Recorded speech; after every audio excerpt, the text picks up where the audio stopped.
Hi, my name is Candace Spears. I'm a member of the Church of the Living God in Milwaukee, Wisconsin. And this is Miss Naomi. Can I say hi? Maybe? No, you're not going to do other stuff. So on this Testimony Tuesday, what are we in? We're in 2022 now. So in 2021, I think it was early June. We went to Children's Hospital here in Wisconsin, and we went for just a routine, what they call endoscopy. Because my daughter, she's got GI related issues. She has to constantly get routine checkups for her esophagus and make sure there are no cancers that are forming or anything like that. And so we went in for a routine endoscopy and didn't leave the hospital till about 2 months later. That is not normal. When she went in for the endoscopy, during the procedure, she was vomiting and threw up, and so she aspirated it back into her lungs. And so while I was in the waiting room, just patiently waiting for what is typically like a 20-minute procedure to just complete, and for them to call me and the doctor to come and show the pictures and all this other stuff, it turned into the doctor calling me into a room saying, hey, she aspirated, we're going to need to keep her. And so with that, and with any parent, it's more of like, well, what does that mean? And so what, and how long, and what's the impact and all this other stuff. And we were told that it'd probably be like maybe 24 hours, let things sort of dry out, and then she should be able to just go home. So they took me at the time, it was just me there at the time, and then they had took me to another room where she was. And as I walked up to the room and they led me in, the lady, or I think it was a nurse, the nurse said, things can look a little scary here in the ICU.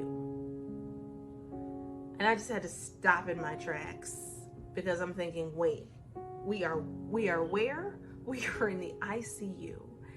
And if you've ever seen a picture of anyone in an ICU on a ventilator with tubes going every which way, that was her. That was not something that we expected. That is not something that was supposed to happen. And in that moment, it was a matter of like, God, what is going on? What is happening, right?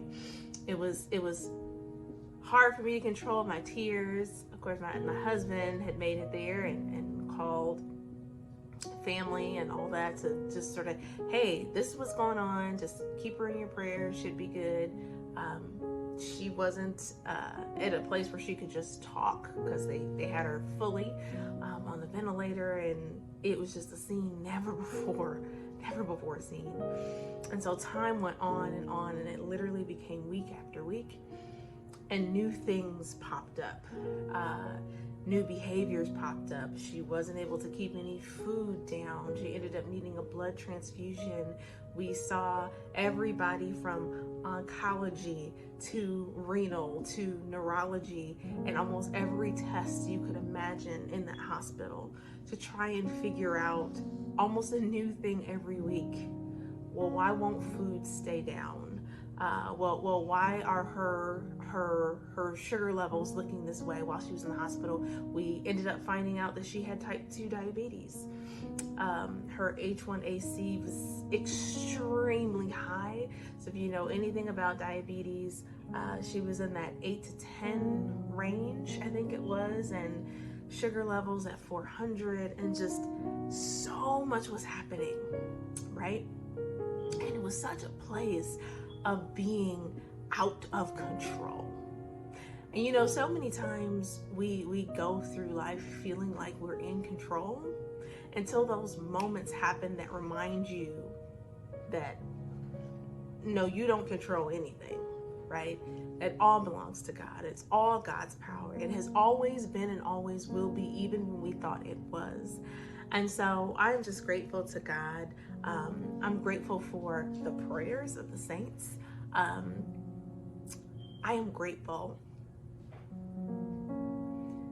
I'm grateful as always just for him being able to show me and to show my family, my husband, my parents, my children, everybody, to show us what it really means to be complex and to be wonderfully made, and to be, fearfully and wonderfully made in God's sight, and just how complex the human body is.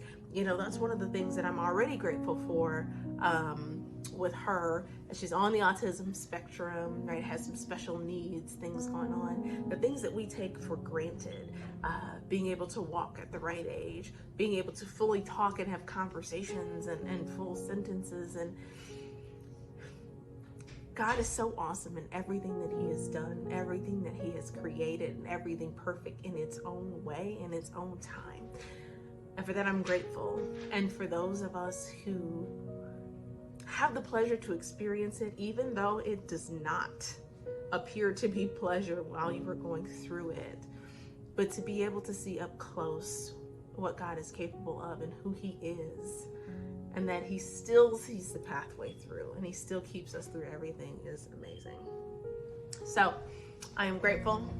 She is out. She is rocking and rolling. Much different from when she left the hospital not being able to walk. Literally having to carry her up the stairs, down the stairs. She left very much different than when she came in. Completely different. But now she is restored. She's restored back to doing most everything normally. So for that, we are grateful. And yes, this is our testimony, living testimony. As always, this has just been one miracle of many in this kiddo's life, right, Naomi? Right? Well, she's after something else. So pray for us, and we will pray for you as well.